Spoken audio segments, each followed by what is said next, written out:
जय हिंद विद्यार्थियों, क्या हालचाल। सब बढ़िया। चलते हैं आज की बेहतरीन सी क्लास की ओर, क्योंकि पिछली क्लास में मैंने महत्वपूर्ण तरीके से आपको इतिहास के बारे में प्रमुख जानकारी देने का कार्य किया था, जो कि आपके एग्जाम के लिए तथा आपके जीवन के लिए अति महत्वपूर्ण होने का कार्य करता है। याद रखें, यदि आप 2023 के अंतिम में एक बेहतरीन सी जॉब पाना चाह रहे हैं तो सीधा जुड़ जाना है फ्यूचर एकेडमी XYZ से, क्योंकि यह एक ऐसा प्लेटफॉर्म है जो कि आपको बेस्ट कंटेंट, बेस्ट मटेरियल और बेस्ट टीम के साथ आपको देने का कार्य करता है। और आपको बता दें, बड़ी बड़ी बेहतरीन सा कंटेंट, इतना गजब का कंटेंट भाई साहब और कभी किसी भी चैनल पर देखने को नहीं मिलेगा, जो फ्यूचर एकेडमी पर देखने को मिल सकता है।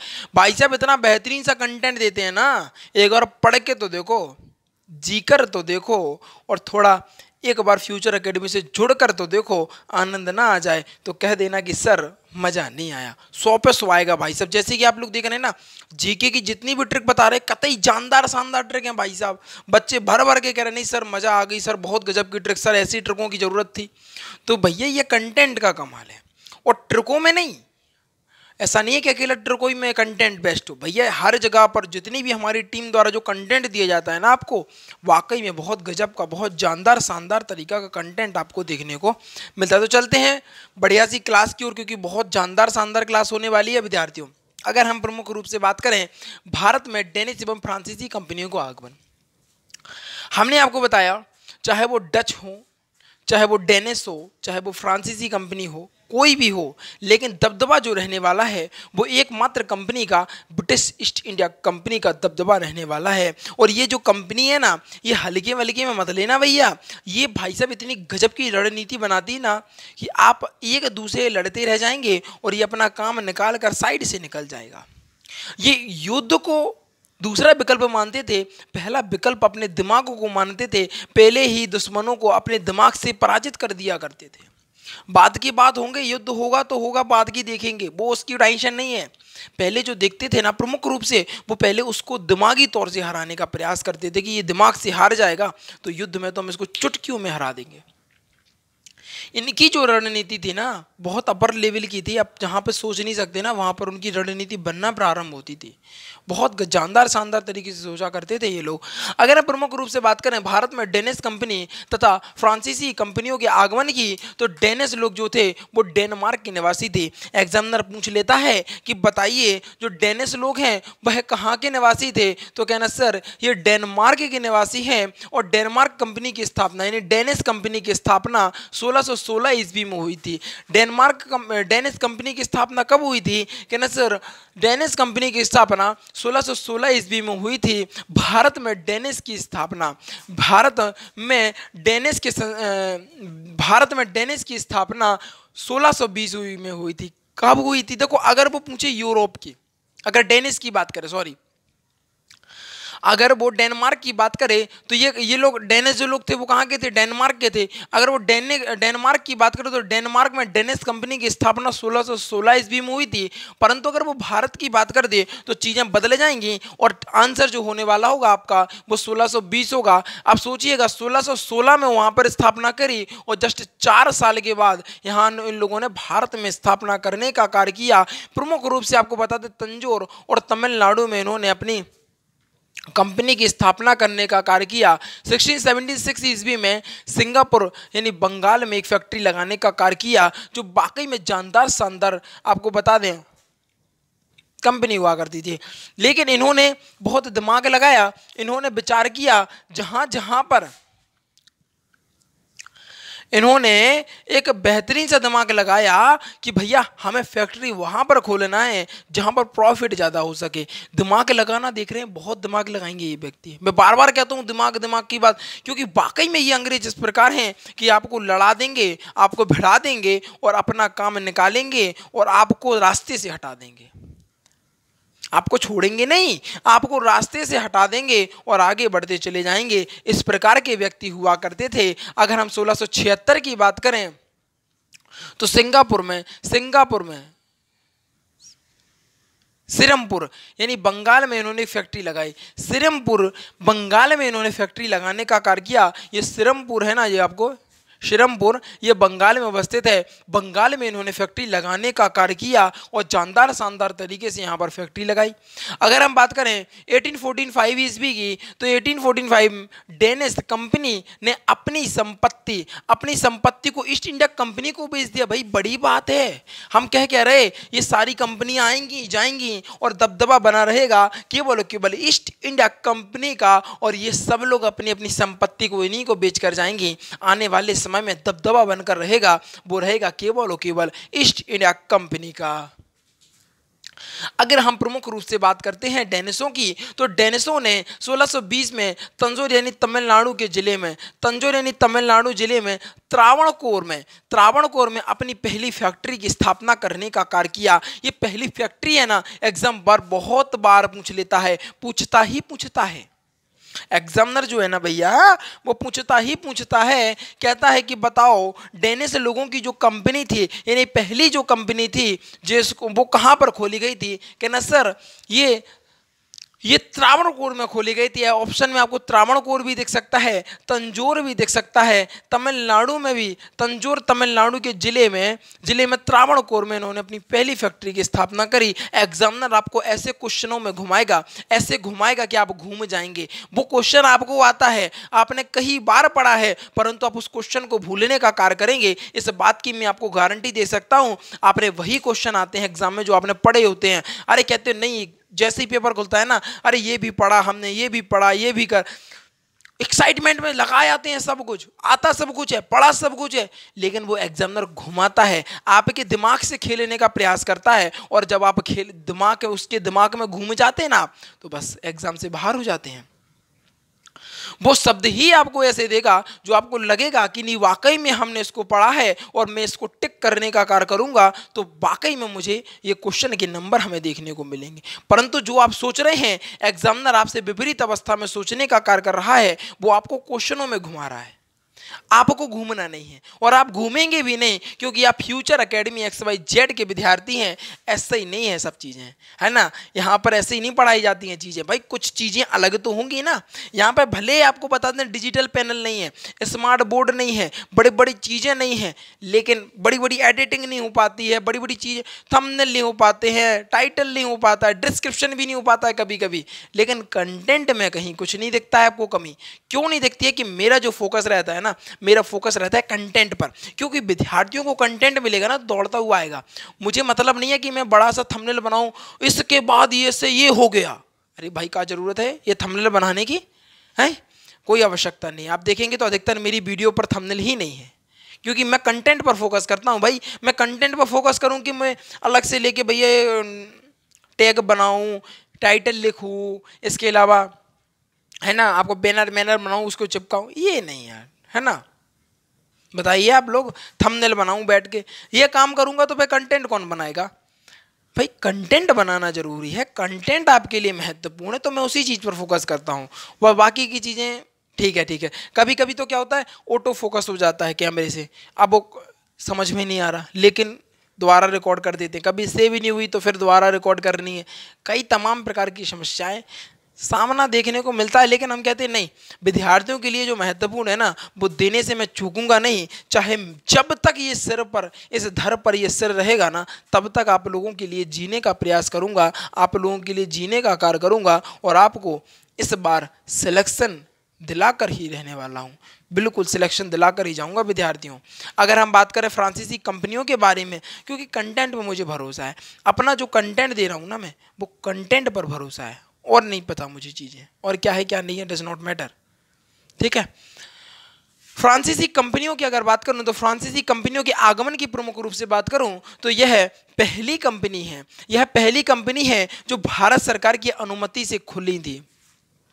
यूरोप में इसकी स्थापना 1664 ईस्वी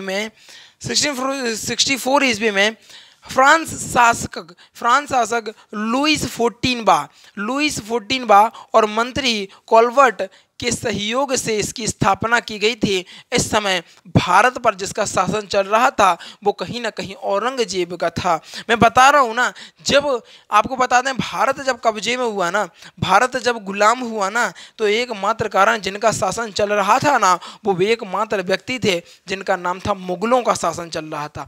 जब ये अंग्रेज आ रहे थे, लूट रहे थे, तो ये लोग अपने मुजरा देखने में मस्त थे, इन्हें चिंता नहीं थी। अब आप कहेंगे सर ऐसी बात, भाई ये देखो सही को सही कहूँगा और गलत को गलत कहूँगा, मैं तो टीचर हूँ, मेरा तो काम ही है सही को सही कहना और गलत को गलत कहना। यदि मैं ही गलत को सही कहने लगूँ तो फिर हो गया काम, तो फिर हो गया काम और हो गई पढ़ाई। भैया फिर तो श्री राधा जपो और कुछ ना।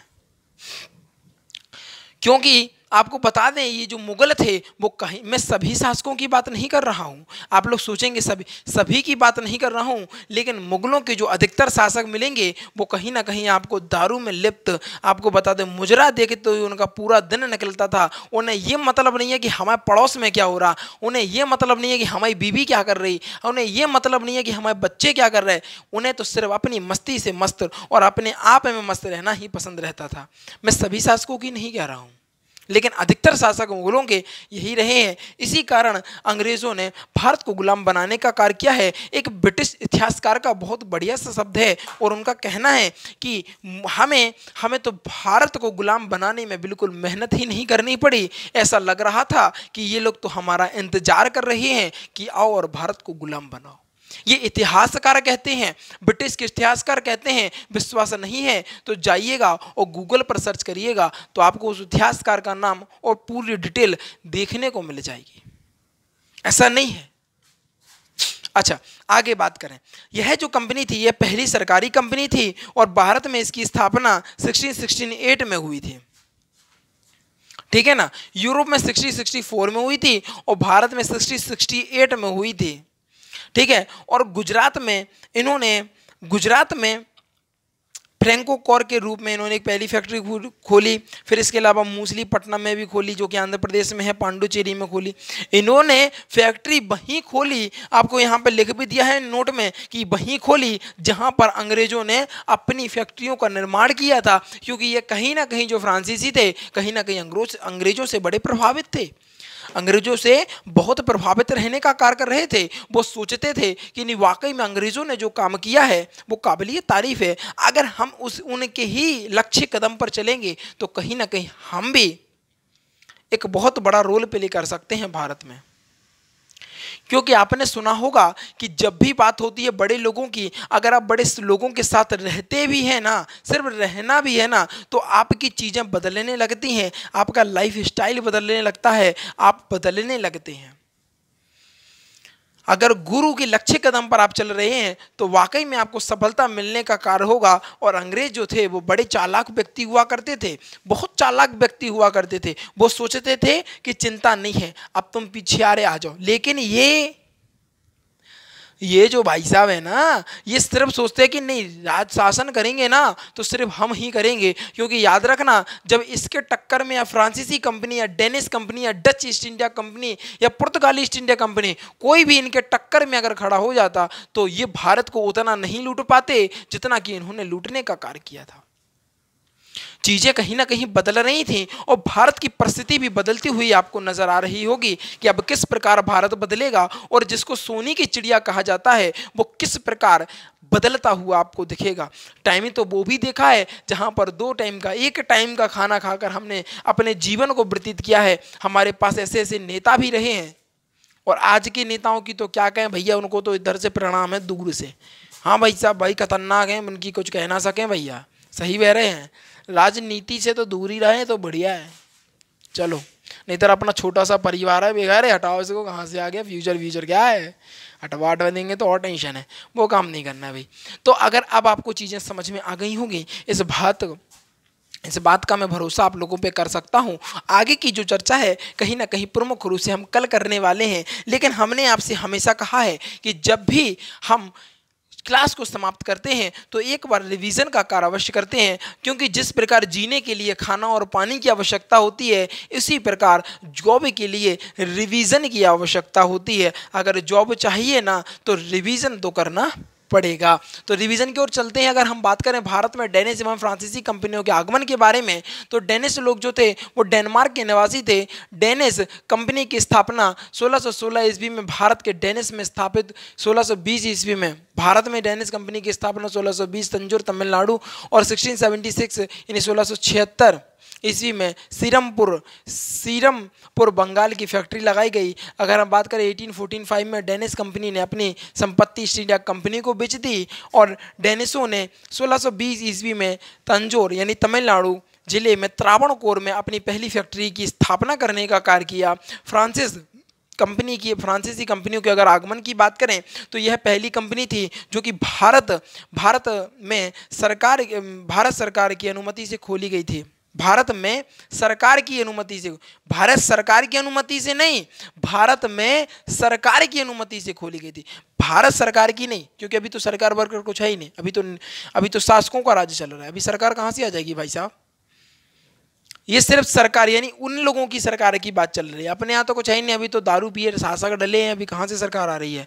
कि अनुमति से खोली गई थी। यूरोप में इसकी स्थापना 1664 ईस्वी में फ्रांस से शासक लुइस 14वां और मंत्री कॉलवर्ट के सहयोग से स्थापना की थी। यह इस समय भारत में जो राज्य था वो औरंगजेब का था। यह कंपनी पहली सरकारी कंपनी थी जो भारत में इसकी स्थापना 1668 में हुई थी। सूरत यानी गुजरात में भी आपको बता दें कोरो द्वारा ये खोली गई थी। मछलीपट्टनम आंध्र प्रदेश पांडुचेरी, इन्होंने वहीं फैक्ट्रियाँ खोली जहाँ पर अंग्रेजों ने फैक्ट्रियाँ खोलने का कार्य किया था। ये भैया ये थी आज की जानदार शानदार सी क्लास और प्रयास पूरा था कि आपको बेस्ट कंटेंट बेस्ट मटेरियल दे दिया जाए, जिससे कि आपके जीवन में जो कष्ट उत्पन्न होते हैं ना, ये छोटी छोटी बातों पर जब आपको सोचना पड़ता है। एक रेस्टोरेंट पे जाते हैं तो सोचते हैं कि यार ये अगर खा लेंगे ना तो फिर शाम को खाना नहीं मिलेगा, शाम को सब्जी क्या ले जाएंगे, घर पे जो लोग बैठे हैं हमारे बच्चे क्या खाएंगे, तो जो आपको सोचना पड़ता है। मॉलों में जा रहे हैं या मॉलों में नहीं जा पा रहे हैं तो सोचते हैं कि इन मॉलों पर शॉपिंग भी हम कब कर पाएंगे, अपने बच्चों को किस प्रकार शॉपिंग करा पाएंगे। तो ये चीज़ें आपको अगर सोचते हो कि नहीं हम अपने बच्चों के लिए या अपने जो आपके साथ जीवन बिताने वाली है उसके लिए कुछ अच्छा करना चाहते हैं, तो फिर एक बढ़िया सी जॉब ले लीजिए, बढ़िया तरीके से सेटल हो जाइए, चिंता नहीं रहेगी। देखो घर में लड़ाइयाँ होने का एकमात्र कारण है पैसा। घर में पैसा होगा ना तो लड़ाइयाँ होंगी ही नहीं। बहुत रेयर केस में लड़ाइयाँ होती हैं। अगर आपके पास पैसा है ना, सारी सुख सुविधाएं हैं ना, तो फिर लड़ाइयाँ नहीं होने वाली हैं। ठीक है, जब पैसे का भाव होता है तो यहाँ से खींचातानी इधर से खींचातानी वो सब काम जीवन जीना ही बेकार हो जाता है। ठीक है, ये चीज़ें रहती हैं, बहुत महत्वपूर्ण है। ठीक है, तो अब भैया क्या है, क्लास को समाप्त करना चाहूँगा। जो विद्यार्थी हैं ना नए, वो जल्दी से वीडियो को लाइक कर लेंगे। देखो हमें पुरानों से कहने की आवश्यकता नहीं है, पुराने तो पहले ही कर देते हैं। तो जो विद्यार्थी नए हैं वो जल्दी से वीडियो को लाइक कर लें, चैनल को सब्सक्राइब कर लें और शेयर करके आए अपने यार दोस्तों और चाहने वालों के साथ, क्योंकि आज की जो वीडियो थी कहीं ना कहीं बेहतरीन गजब और लाजवाब होने का कार्य कर रही थी। इन्हीं शब्दों के साथ विदा लेना चाहूँगा। जीवन में आनंदित रहिएगा और आगे बढ़ते रहिएगा। Thanks for watching. जय हिंद, जय भारत।